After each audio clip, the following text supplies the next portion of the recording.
Buenas noches, esto es Encabezados de Cabeza. Ha terminado la Jornada Nacional de Sana Distancia y comienza el regreso a la nueva normalidad, lo que en sí mismo no tiene nada de normal, pues si es nueva no podemos regresar a ella. Pero bueno, esas paradojas cuánticas mejor las dejamos para la sección de universos paralelos y nosotros nos enfocamos a los encabezados de cabeza, que tampoco serán normales, pues por razones técnicas no están de cabeza. En los primeros días de la nueva normalidad, el Departamento de Tránsito de la Secretaría de Seguridad Pública anunció un programa de fotomultas al detectarse numerosas violaciones al semáforo epidemiológico. 45% de los municipios que están en rojo reiniciaron actividades a lo pendejo. El 57% de las personas que salieron de sus casas se pasaron el rojo a la brava y numerosos empresarios fronterizos se pasaron el alto con todo y sus maquiladoras. Hablando de empresarios, el Grupo Salinas lanzará una agresiva campaña con el lema "Vive la vida con todos sus riesgos" para reabrir con fuerza las tiendas que nunca cerró. Durante junio y julio, en Electra se venderán seguros de gastos médicos mayores, ataúdes, criptas y lotes en diversos panteones del país. Todo a cómodos paguitos semanales. Al finalizar el confinamiento sanitario, agencias del Estado y ONGs reportan un descenso del 26.7% en la violencia contra las mujeres. Esto podría deberse a que una vez abiertas las puertas de sus casas, muchas mujeres por fin pudieron salir corriendo. Luego de que un grupo de priistas fuera ejecutado en Morelos por, según aseguran nuestras fuentes, saber demasiado, diputados del PRI le reclamaron al gobierno federal y específicamente al doctor Gatell que las defunciones de sus compañeros se registren como muertes por COVID y se dé carpetazo al asunto de manera inmediata. El primer mandatario de Jalisco anunció que solicitará un crédito de 6,000 millones de pesos para comprar insumos de China y reactivar la producción de drogas sintéticas para exportación. Nos referimos desde luego a Nemesio Oseguera, alias El Mencho. Vía Twitter, Felipe Calderón comunicó que, en vista del éxito de su libro Decisiones Difíciles, pronto comenzará a escribir su siguiente bestseller. Aclaró que dependiendo de lo que pase, el nuevo libro podría llamarse Decisiones Difíciles 2 o Cartas desde el Penal de Nueva York. El presidente de la República confirmó que la medición del PIB, Producto Interno Bruto, será sustituida por la del PAB, Paz, Amor y Buena Onda, que medirá el crecimiento de la felicidad y el bienestar del alma. Los centros de medición se instalarán en iglesias, salones de baile, clubes de comedia, parques de diversiones, si es que algún día llegan a abrirse. Eso es todo por hoy, muy buenas noches y recuerden, quédense en casa a menos que tengan que salir.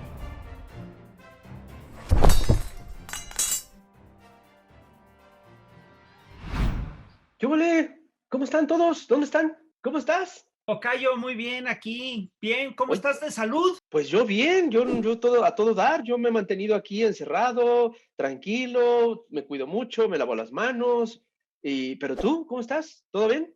También tranquilo, encerrado, con muchos cuidados. El que me preocupa es Pepe. ¿Qué has sabido de José? ¿Qué has sabido de José Hernández? Pues nada, a ver, vamos a tratar de comunicarnos con él, a ver cómo está de salud, porque yo tampoco he sabido de nada de él. ¡Ay! ¡Pepe! ¡Pepe! ¿Qué te pasó? Ya le dio el coronavirus. Ah, No no. manches. Perdón. Es que estoy aquí arreglando y estoy cambiando cosas de lugar, pero aquí estoy. ¿Cómo están ustedes? Bueno, Ya. Sabía ya. que estabas perdiendo peso, pero no tanto. José. No, hombre, bueno, fuera. ¿Qué pasó? ¿Qué No, huele? la verdad es que sí estoy yo preocupado, sí estoy bastante preocupado por cómo están las cosas. Ya se presentó lo del semáforo, pero yo veo el mapa todo rojo, sí me preocupan muchas cosas. Y me preocupa en general el país. No sé ustedes cómo lo vean. A mí me Pues preocupa el planeta y de hecho por eso Sí, estuvimos también.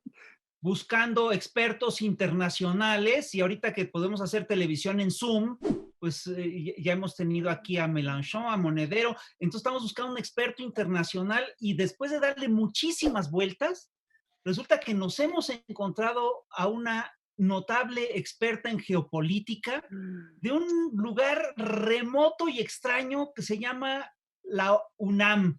el Instituto de Investigaciones Ah, Económicas de la UNAM. eso sí, Entonces, muy lejos, ¿no? de lejísimo, hemos Sí. logrado una entrevista con ni más ni menos que con la doctora Ana Esther Ceseña, que es ¡Wow! experta en relaciones económicas internacionales por la Sorbona, es experta en temas de hegemonía y geopolítica, se ha especializado en estudiar los movimientos sociales, la militarización, las luchas por los recursos naturales y es coordinadora del Observatorio Latinoamericano de Geopolítica. Y aquí está con nosotros ni más ni menos Wow. que Ana Esther Ceseña. Bienvenidísima. Oh. ¡Bravo! Bienvenida al Averno. Bienvenida al infierno. Oye, te queremos hacer un par de preguntas para empezar. Yo años leí un artículo tuyo que me impresionó mucho, que hablaba de los golpes de espectro completo. Y yo sé que tú has tratado el tema de la dominación de espectro completo. Es un concepto, entiendo que es un concepto muy complejo, que se actualiza además día con día, en el cual se aplican de manera simultánea varios mecanismos que tienden a causar confusión y que producen resultados, ahora sí que combinados. Hablas además de tres elementos que combinados tienen un efecto explosivo, que son el avasallamiento, la simultaneidad y la impunidad. A ver, cuéntanos cómo funcionan las guerras de espectro completo, la dominación de espectro completo o los golpes de espectro completo.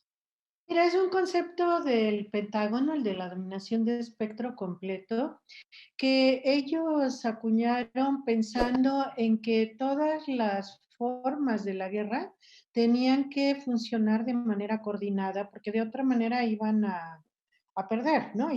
Esto surge un poco del momento en el que la Unión Soviética desaparece, estalla y empiezan a tener un escenario de guerra que no es con un enemigo equivalente, no hay un enemigo estatal, institucional equivalente a ellos, sino que un poco ven moros con tranchete, ¿no? Podríamos decir, ven enemigos por todos lados y dicen el enemigo es difuso. Y entonces tenemos nosotros que empezar a coordinarnos bien, porque de otra manera nos van a tomar por separado y nos van a poder poner contra la pared, ¿no? Y no se trata de perder en este momento. O sea, un momento en que la hegemonía de Estados Unidos era tan importante porque había por fin logrado hacer estallar a ese otro bloque de poder que era el soviético y no se trataba a partir de ese momento de empezar a perder, ¿no? Entonces ellos empiezan a pensar en esto, las fuerzas combinadas, mar, tierra, aire, incluso subterráneo, espacial, ¿no? Todas estas dimensiones espaciales y las fuerzas que corresponden a cada una de ellas tenían que estar articuladas para, por ejemplo, lo que ocurre en la invasión a Irak muy claramente, que cuando entran los de tierra, entran los de aire y se están comunicando en tiempo real para no pasarse información que les permita seguir avanzando sobre el terreno y no perder la pista, ¿no? De ahí Nos estás surge, hablando de una guerra como las del Flash Gordon y el villano emperador Ming, ¿no? Que está buscando controlar al universo. Es en realidad de lo que nos estás hablando. pero es que es esa la idea, ¿no? Cuando empiezan a pensar en dominación de espectro completo, es justamente dicen, a ver, ya no está la Unión Soviética, entonces ya tenemos el mundo para nosotros. Nosotros somos el gran poder mundial, somos los que estamos mejor ubicados. Todo esto en declaraciones que ellos hacen, no es un invento, sino dicen, nosotros somos los que estamos mejor posicionados y somos los que tenemos que garantizar que el mundo, que el sistema mundial siga funcionando como un sistema bajo nuestra dirección.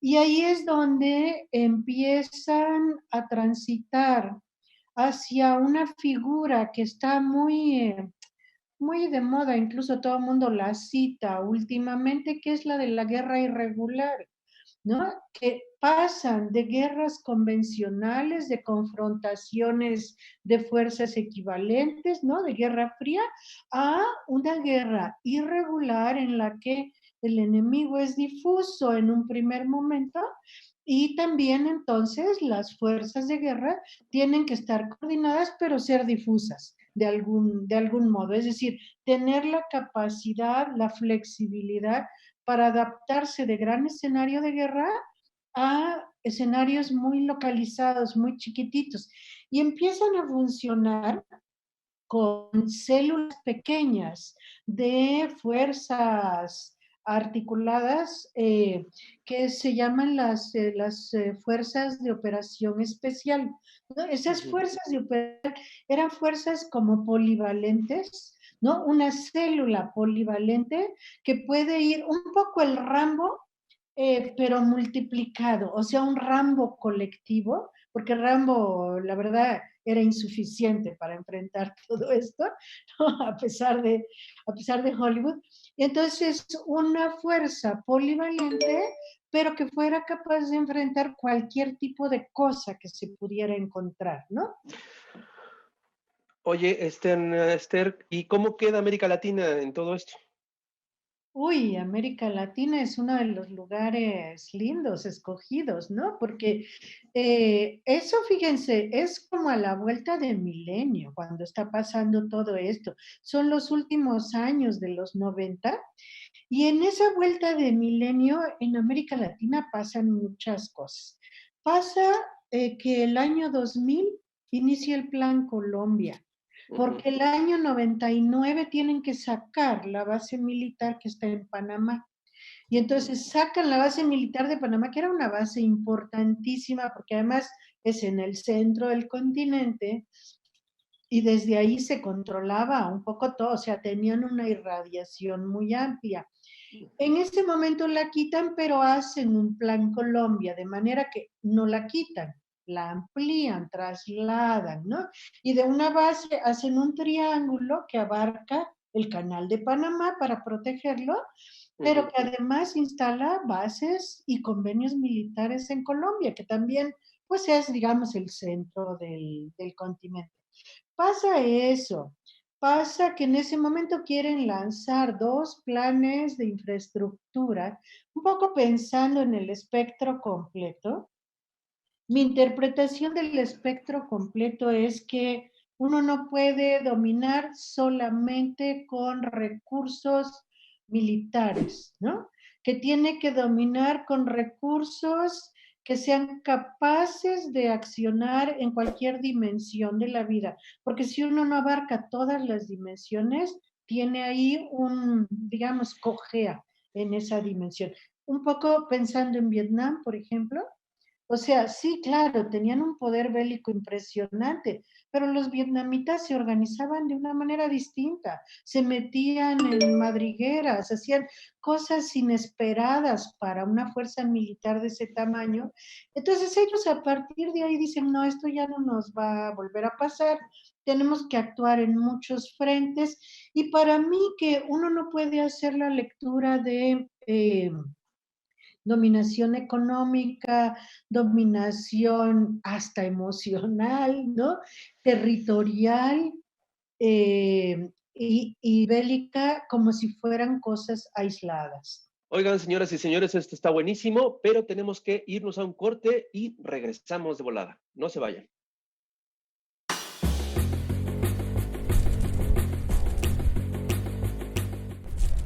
Querido lectorado, ¿sabías tú que solo en 2 entidades 2 de México somos dueñas de nuestro cuerpo? Así es.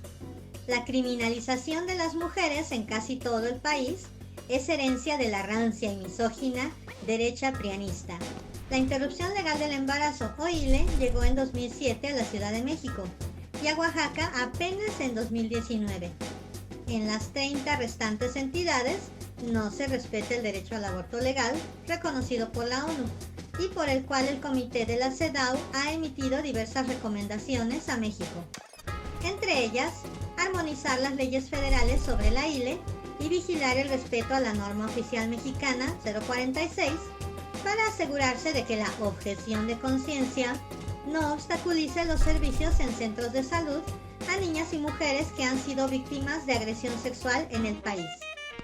A esto añadamos que la ONU pronostica un aumento drástico de embarazos no deseados durante el confinamiento por COVID-19, debido a la falta de anticonceptivos y a la violencia sexual contra menores y adultas en la fraterna familia mexicana.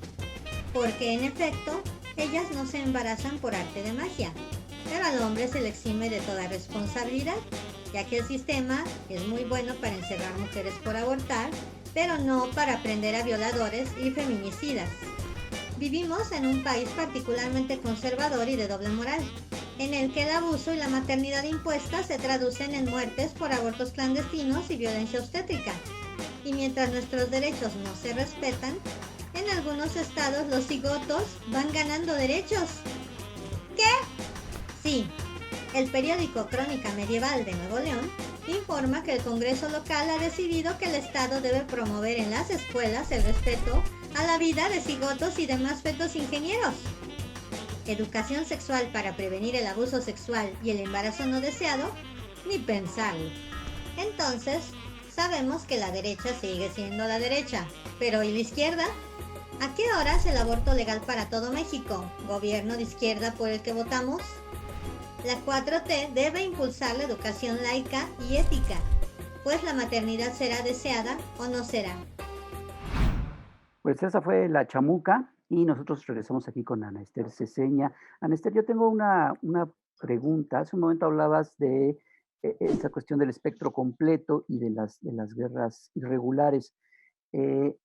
Estas guerras, o específicamente la guerra de Calderón, ¿se podría enmarcar en este tipo de situación? Sí, claro que sí. Ahí, bueno, hay que...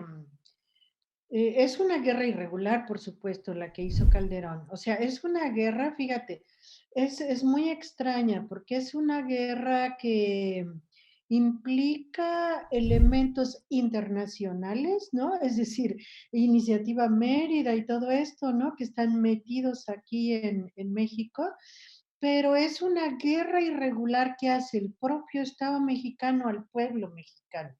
Es una cosa horrible, ¿no? Realmente lo que es en principio se supone que, mira, hay una figura que se ha establecido como el gran enemigo de estos tiempos, que son las fuerzas, las organizaciones criminales transnacionales. Entonces, considerando que las fuerzas del narcotráfico podían caer dentro de esa acepción, entonces hay una guerra que hace América del Norte, o sea, en principio los tres países, sabemos que son Estados Unidos y México, para garantizar su seguridad interna contra una organización criminal transnacional, ¿no?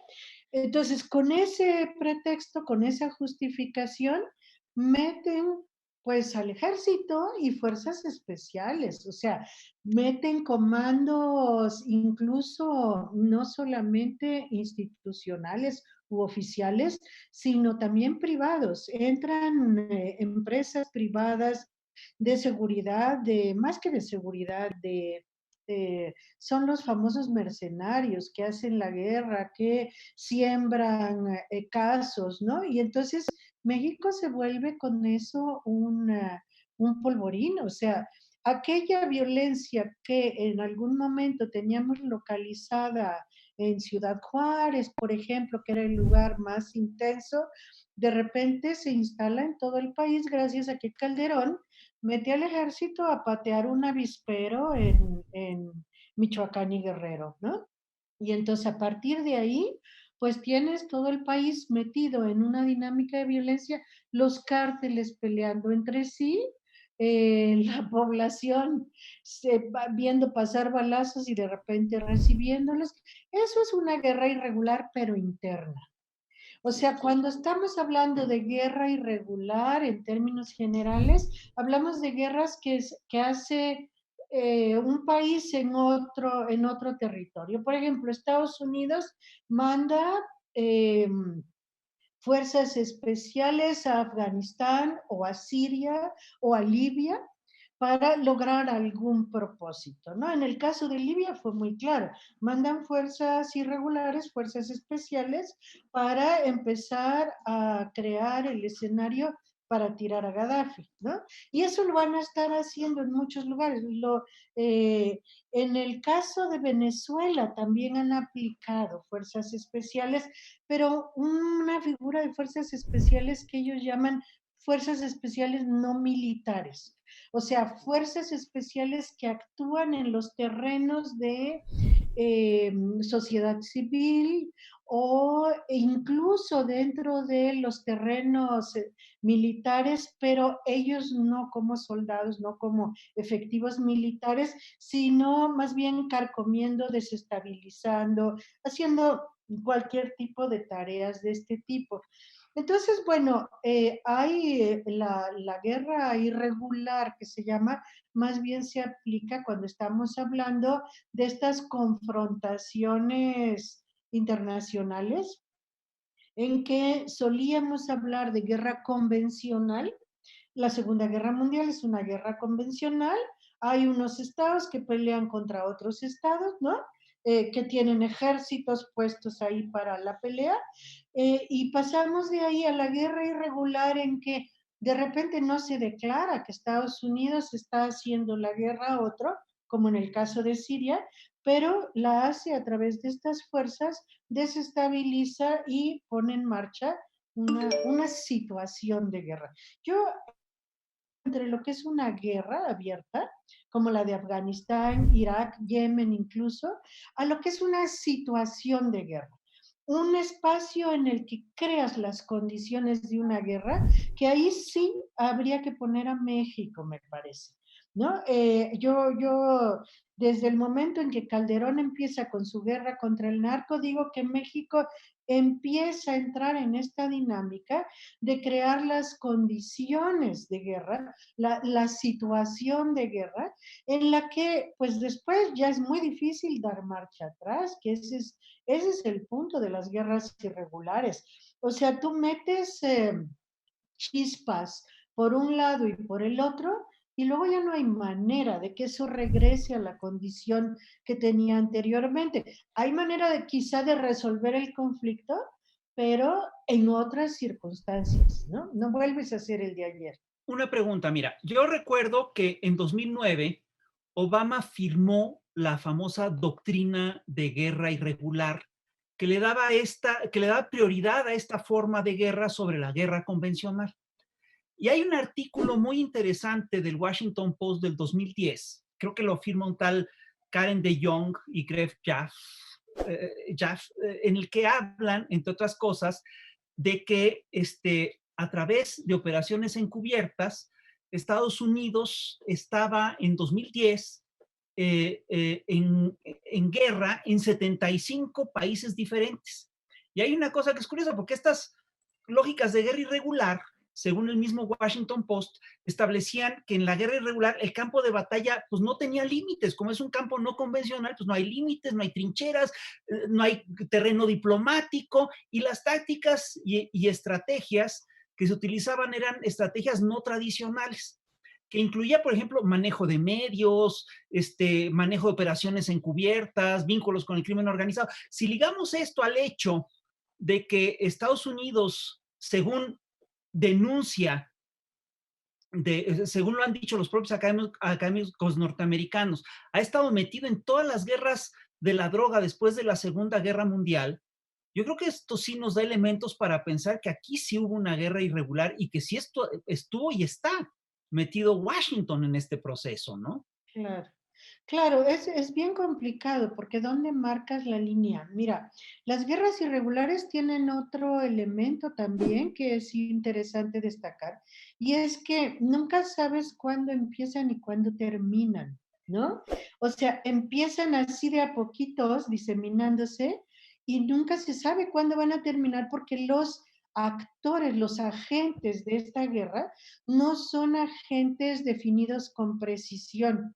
Entonces de repente, no, pues son los opositores internos, pues es cualquier cosa puede ser parte de esta, porque son elementos que se echan a andar de esta manera difusa para combatir enemigos que tampoco tienen esa precisión de identidad, ¿no?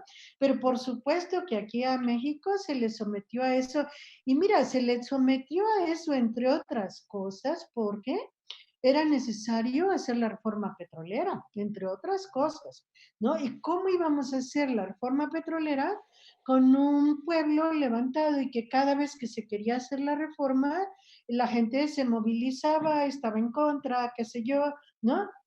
Entonces, bueno, vamos a que permita que estén tan distraídos en defenderse a sí mismos, en defender sus territorios, sus personas, sus hijos, etcétera. Y entonces en ese momento se metieron todas las reformas una tras otra, laboral, educativa, energética, todas al mismo tiempo, porque allí la situación del país era tan desesperada que efectivamente eso es lo que se entiende como crear condiciones de guerra, o sea, condiciones que propicien posibilidades que de otra manera no se hubieran dado, ¿no? No es que se lanza la guerra irregular simplemente por hacer la guerra, es porque se quieren cosas. Se lanza la guerra a Irak porque se quería el petróleo de Irak, porque se quería impedir que Irak y Hussein se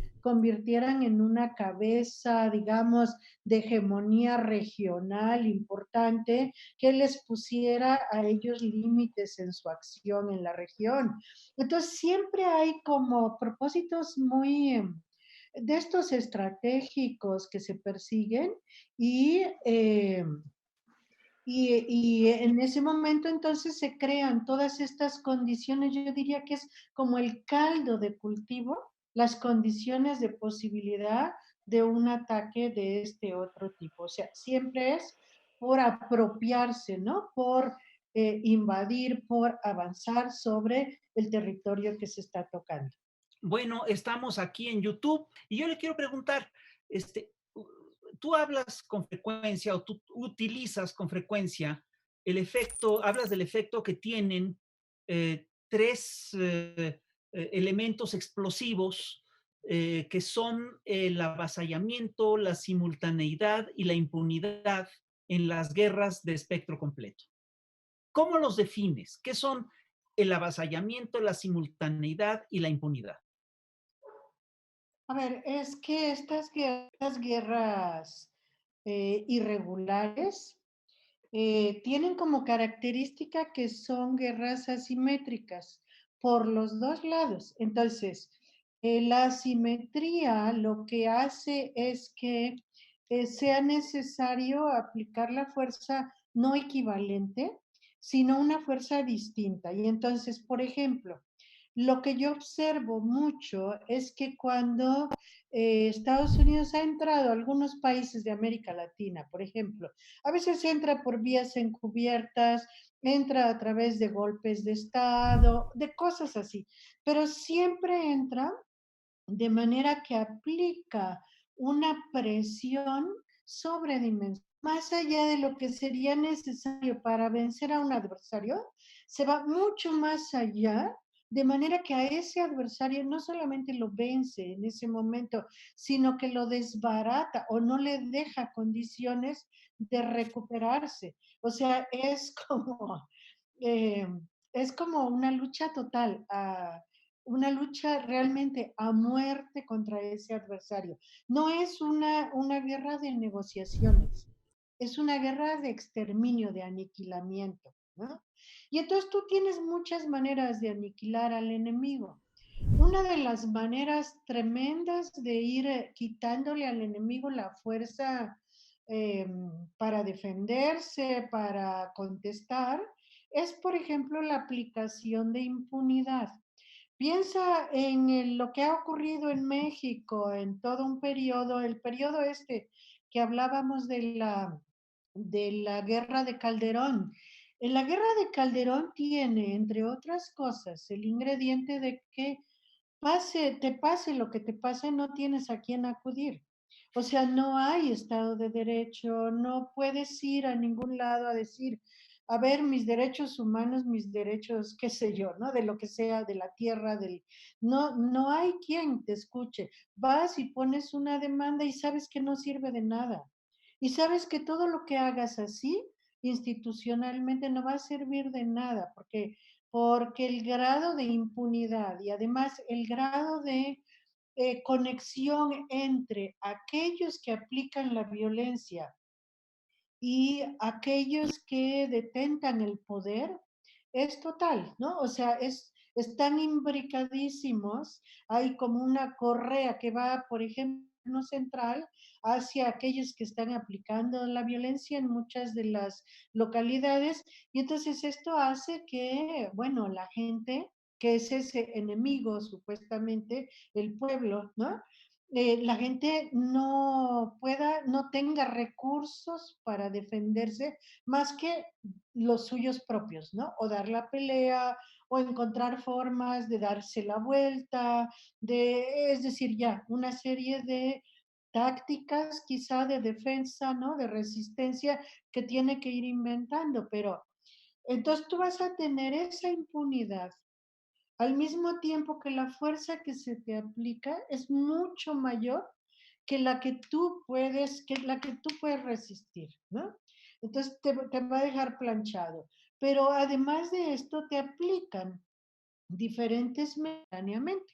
Entonces, allí vuelvo al ejemplo de Venezuela. Cuando en Venezuela le aplican eh, sanciones comerciales, medidas financieras para impedir que tengan recursos del exterior y al mismo tiempo les lanzan una invasión paramilitar y les hacen un concierto en la frontera de Colombia para cooptar a la gente, se supone. O sea, todas estas cosas al mismo tiempo, ¿qué hacen? Y mira, acá hay algo que es muy interesante y es que hay una técnica de guerra que es la técnica del enjambre, que tú lo que logras con esa simultaneidad es como lo que te pudiera ocurrir al enemigo lo que le pudiera ocurrir si de repente tiene un ataque de abejas por todos lados, ¿no? Entonces lo pican por todos lados, no sabe por dónde y a cuál abeja responder, ¿no? Para quitársela de encima y al final se van cada una por su lado y no saben ni por dónde se fueron. Entonces, lo dejan todo picoteado, pero no sabe cómo combatirlos, no sabe dónde acudir para hacerles frente. Todas estas cosas juntas, la impunidad, el avasallamiento y esta otra cuestión de la simultaneidad o del ataque en forma de enjambre, son técnicas que se usan en la guerra irregular, ¿no? Que son bien efectivas, casi más efectivas que la de un ejército, digamos, caminando para enfrentarse a otro igual que él. No, no tiene nada que ver con eso. La guerra ahora ya se hace de otra manera. Yo más bien diría, la guerra del siglo XXI es una guerra diferente a todas las que hemos conocido, aunque tiene muchos elementos que ya sabíamos, ¿no? Que ya habíamos detectado en otro momento, todo, pero ahora están organizados como sistema. Entonces se aplican como un sistema de guerra en su conjunto, ¿no? Entonces, por ejemplo, las operaciones encubiertas, pues siempre ha habido, o sea, sabemos que la CIA siempre ha estado ahí haciendo este tipo de operaciones, que no necesariamente son de ataque, las de la CIA son de inteligencia, de espionaje, pero eran también operaciones encubiertas. Ahora hay operaciones encubiertas propiamente militares, bélicas, de ocupación, de invasión, todo eso también las hay, ¿no? Pero ¿qué pasa? Es todo un juego de operaciones encubiertas de diferente tipo que incluyen hasta el, eh, el uso de hackers o especialistas para entrar a distancia a una planta nuclear de Irán a cambiarle sus disposiciones de funcionamiento. Y entonces hacer que no produzca, por ejemplo, que pare o que estalle o que cualquier cosa, ¿no? Eso es posible y se ha hecho. Y se hizo con Irán, Irán lo detectó, casi no lo detecta a tiempo, ¿no? Pero lo detectó y bueno, ahí quedó la cosa. Pero ese tipo de operaciones también son operaciones de guerra y las está haciendo un especialista en programación, no es un soldado, ¿no? La guerra hoy ya no se hace tanto con soldados, también, ¿no? También se hace con soldados y también cuando militarizas un territorio, está claro que la cosa ahí se va a poner complicada, ¿no? Pero, ¿qué pasa si tú lo militarizas, pero además haces todas estas otras cosas, ¿no? O cuando no lo puedes militarizar. Por ejemplo, cuando ahí hay una diferencia entre lo que ocurre en México con Calderón, en que hay una guerra irregular, pero en la que Calderón es copartícipe. El presidente del lugar que es atacado con esa guerra es copartícipe. Es más, casi que es el más entusiasta de los que están participando ahí.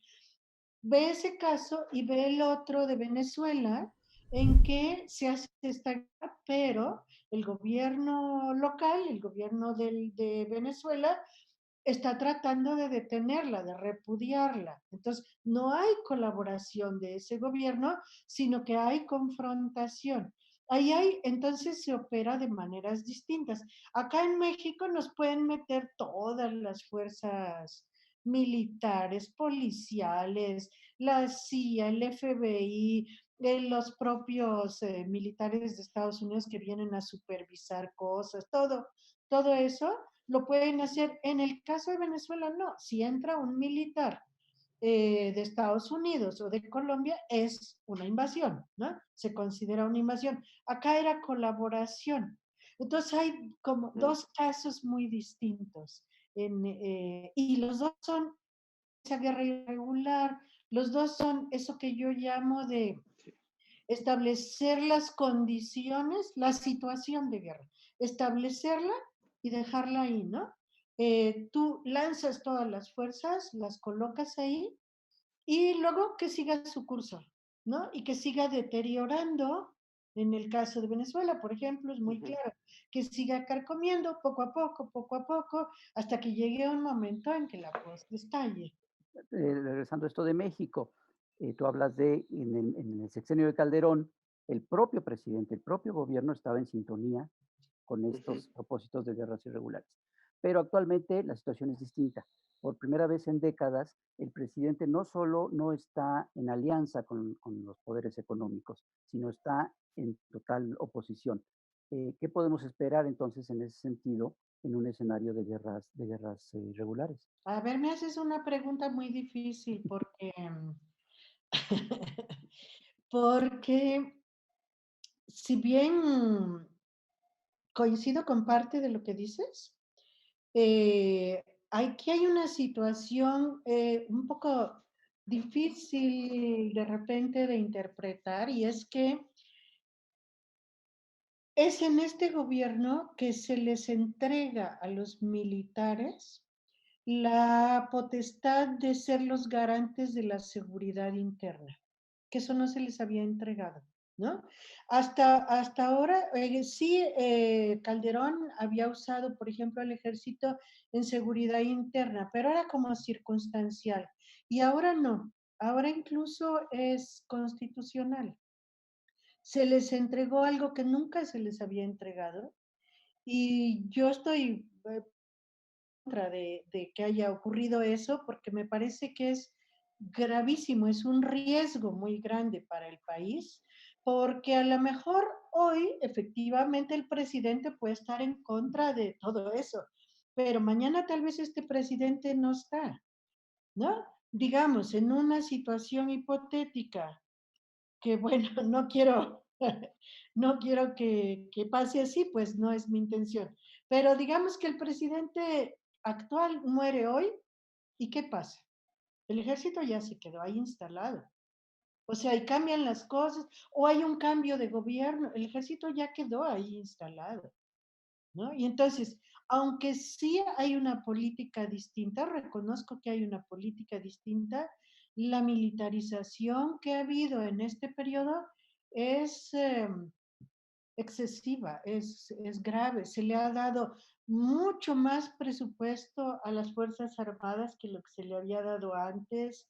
Se le han concedido muchas cosas que tienen que ver con eh, proyectos de construcción, los grandes proyectos nacionales que está lanzando este gobierno, en parte se le dan al ejército, ¿no? Entonces tú puedes encontrar explicaciones para eso. Y puedes encontrar también diferencias con esto otro que estábamos hablando, ¿no? Este tipo de guerra irregular como la que identificamos en el momento de Calderón. Pero no deja de ser ahí algo muy peligroso. Por ejemplo, la sociedad, que es donde yo me ubico, o sea, yo no soy gobierno, yo no pienso con cabeza de Estado, yo pienso con cabeza de sociedad, ¿no? De pueblo, si se quiere. Y entonces yo veo ahí que las presiones que se están recibiendo son muchas, porque tenemos presiones tanto del capital, o sea, los capitalistas, las transnacionales, eh, la precariedad, todas estas cosas que estaban en la sociedad desde antes que llegara este gobierno, pero que han seguido, digamos, esas no se han eliminado. Eh, pero también eh, siguen las presiones de la violencia de los grupos armados que pueden ser de diferentes tipos. Yo no creo que son los cárteles de la droga los que están ejerciendo violencia sobre la sociedad o no solo, sino que hay muchos otros grupos de intereses distintos, o sea, los despojadores de tierras, las guardias privadas de los mineros, todas estas cosas que se siguen aplicando hacia la sociedad y eso no se ha reducido. Al mismo tiempo veo presiones hacia el gobierno, fuertes, muy fuertes, de muchos lados.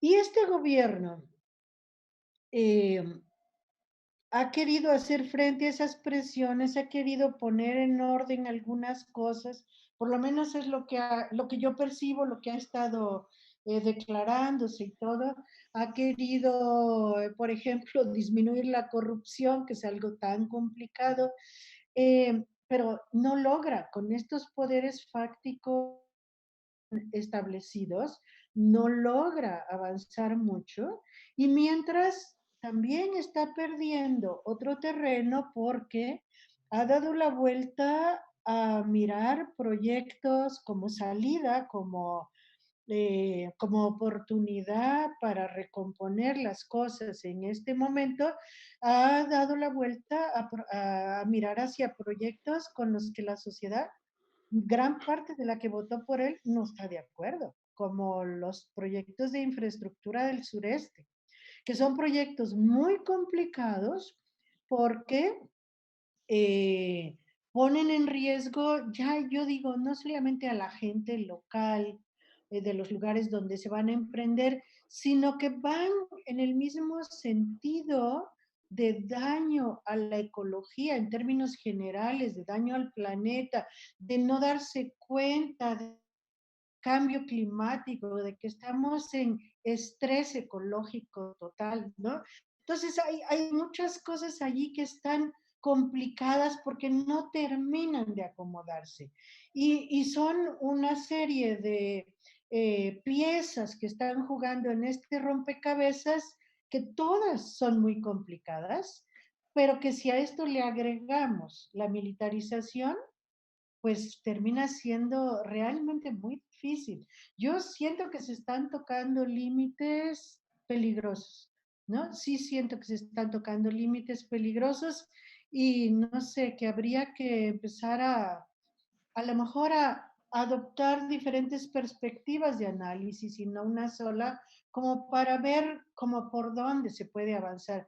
Porque no podemos desconocer que tenemos a Estados Unidos encima de nosotros, que Estados Unidos quiere que el problema de los migrantes que ya no quiere recibir. Imagínense después de la pandemia, si es que hay después, pero supongo que sí habrá después de la pandemia, no tan rápido, ¿no? Porque mientras no haya vacuna no va a haber después de la pandemia. Entonces, imagínense que todo este periodo ha sido periodo de pérdida de empleos, no en México, en todo el mundo. Pero en México se ha perdido una cantidad de empleos bárbara que no se va a recuperar, porque mientras todo esto está pasando, el capital cada vez está más concentrado. Fíjense la cantidad de empresas que han quebrado durante todo este tiempo, o sea, empresas que no podían aguantar un mes sin ingreso de recursos, ¿no? Entonces quebraron, fueron las primeras, luego 2 meses, luego ahora están quebrando empresas grandes ya también, y son empresas que una vez que quiebran no siempre vuelven a abrir. La mayoría de las veces no vuelven a abrir y cuando abren no recontratan a toda la gente, sino solo una partecita en el mejor de los casos. Junten eso con el problema de la migración que tiene en México, bueno, llegan todos los flujos de América del Sur, llegan flujos de otros lados, Haití, qué sé yo, muchos otros lugares, pero el problema de la migración es un problema mundial. No es solo aquí que hay migrantes. Y de repente los africanos, si no encuentran llegada por Europa, se vienen para acá y quieren entrar a Estados Unidos. Y entonces tenemos, por ejemplo, en el sur del país, realmente una olla de presión tremenda que Estados Unidos está tratando de obligar al país. No, sin duda, el tema es complejo y la situación que tenemos ya desde hace rato es explosiva. Yo estoy convencido que la militarización empieza en tiempos de Calderón y sí espero, es decir, lo que hemos visto ahorita es que se está cuidando el tema de los derechos humanos. Es una preocupación fundamental y es una cuestión que no hay que perder. Y el tema de las inversiones en el sureste, a mí me parece que es necesario discutirlo, porque todo lo que tú planteas a mí me parece que es decir, abre varias discusiones, no una sola, eh, pero también hay que reconocer varias cosas. Primero, yo sí creo que se necesita inversión social pública y se necesita invertir en proyectos sociales importantes que nos permitan efectivamente reactivar, entre otras cosas, la economía del sureste. Parte de la presión que existe en el sur del país tiene que ver, por supuesto, con la pobreza que tenemos, que es una pobreza que viene de tiempo atrás. Y obviamente todos estamos preocupados por el tema ecológico, ¿no? Y aquí, mira, hay varios analistas que plantean que en realidad el ferrocarril, el tren, es una de las inversiones menos contaminantes en todo este proceso, ¿no? Bueno, entonces, y bueno, yo sí creo que tenemos que cuidar todas estas cosas. Todo esto, por supuesto, que tiene riesgos. Y además hay que ver, entre otras cosas, qué planeta vamos a tener después de la crisis del COVID, ¿no? Que no es fácil. Estaremos ante un nuevo orden económico, se van a buscar perpetuar las lógicas de rapiña y de sobreexplotación del neoliberalismo, o vamos a ser capaces nosotros como sociedad de cambiar las lógicas en las lógicas dominantes, ¿no? Yo creo que todo eso está en juego. Esa es la gran pregunta y ese es el gran reto, creo yo, ¿no? Sí, claro. Eso es lo más importante, pues, ¿cómo va a ser la geografía del planeta después de la pandemia?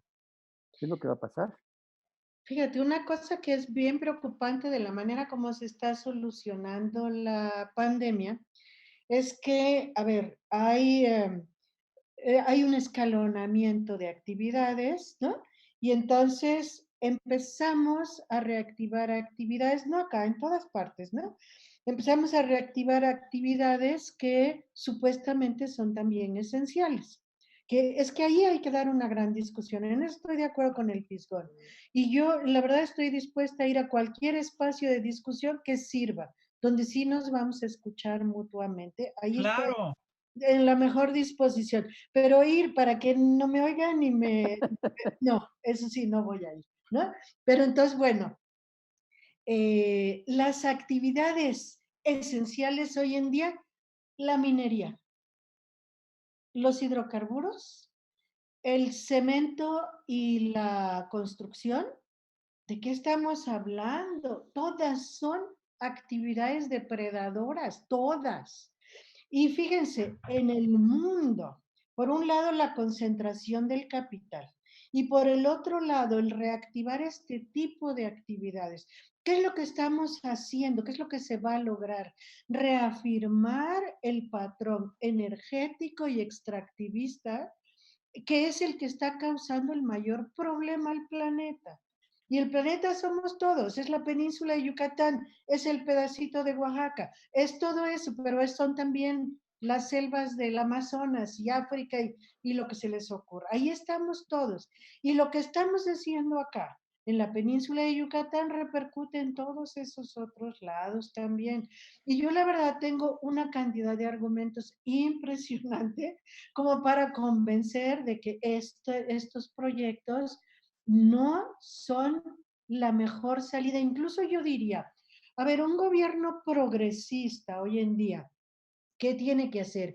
Y lo mismo también lo señalé para el caso de Ecuador y Bolivia en un momento anterior.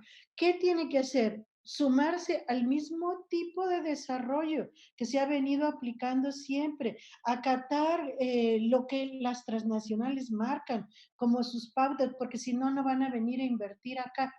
No, es que eso no, tenemos ya que un día hay que cambiar, ¿no? Y ese día yo creo que llegó, y si no empezamos a cambiar hoy, lo que hacemos es montarnos en una cadena que ya está tan repetida durante todo el siglo XX y que fue demostrando que cada vez era eh, menos pertinente para dar una salida. Entonces vamos a hacer lo mismo que antes. O sea, antes se hacía una gran obra, hoy se hace una gran obra. Antes no nos importaba talar árboles y hacerlos a un lado. Hoy volvemos a talar árboles, pero ahora hay menos y es en otras circunstancias. Y mira, sí, posiblemente el tren como tren puede tener, quizá comparado con otros transportes, puede tener alguna cierta cantidad de beneficios o comparativamente no ser tan dañino. Pero todo lo que va con el tren sí lo es. Todos los polos de desarrollo, los centros turísticos, la colonización arqueológica, la colonización de la cultura de la península de Yucatán, ¿no? O de toda la región maya. Esa parte es muy fuerte y la verdad tenemos que pensarla de otra manera. Yo sé que esto, honestamente, yo sé que a mucha gente no le gusta escucharlo y mucha gente por eso no quiere oír mis argumentos y los de la gente que piensa parecido a mí.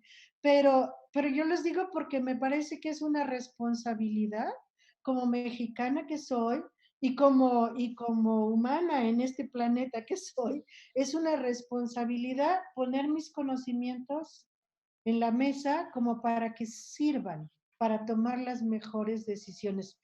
Entonces, eso, ¿no? Y Bueno, agrega. yo creo que yo propondría entonces próximamente hacer un programa en especial con Anester sobre Tren Maya. Yo creo que eso es muy Claro, importante, un debate. Mira ¿no? que, perdón, el tema, es decir, son temas que tenemos que discutir. Por eso te Ujú, invitamos, porque te queremos ujú. escuchar, queremos todo se debata.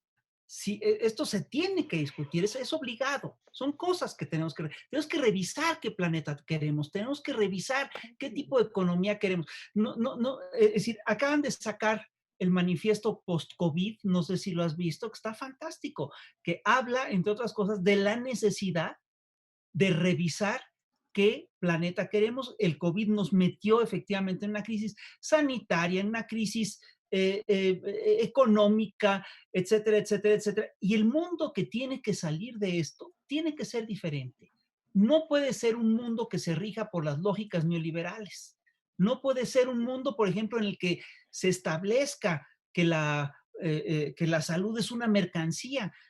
Tenemos, por ejemplo, que pedir que la vacuna contra el COVID, si es que sale y si es que sale pronto, que sea gratuita y que sea universal, porque es un problema de salud de todos. Bueno, todo eso lo tenemos que replantear. Es parte del debate que tenemos que hacer. Bueno, pues si no hay nada más que agregar por el momento y ya tenemos apalabrada una próxima reunión con Anester, pues no nos queda más que agradecerte, querida, por tu tiempo, por tu conocimiento. Y bueno, si todos estamos contentos, señoras y señores, nos despedimos. Nos vemos a la próxima. Muchas gracias por estar con nosotros. No se les olvide que ya salió el chamuco de junio. Por favor, corra por ella y contágiela. Así que cuídense mucho. Nos vemos. Gracias. Hasta luego, gracias por invitarme. Nos estamos viendo.